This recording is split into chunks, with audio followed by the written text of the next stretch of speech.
Hey team, what's happening? I wanted to showcase a behind the back tutorial for juggling, but realized the main tip needed is not specific to behind the back. We're going to call this tip the big throw. So let's get into it.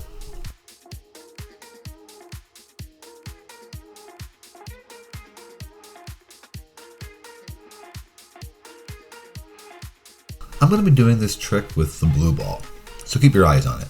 Once you get down a regular cascade pattern, you might want to start getting fancy with it. The big throw is a great way to prepare for behind the back, under the knee, 360s, and more. The big throw is just that, a big throw. In the normal juggling cascade pattern, throw one ball excessively higher than the rest. This will give you much more time to do the tricks mentioned earlier. What I want you to think about is making that circular motion in your normal pattern with your hands just a little bit bigger. This way you'll be able to throw that ball higher without as much violent effort.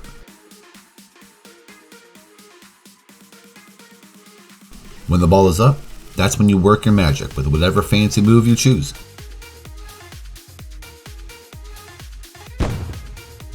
All in all, this is a quick tip that covers a lot of different tricks.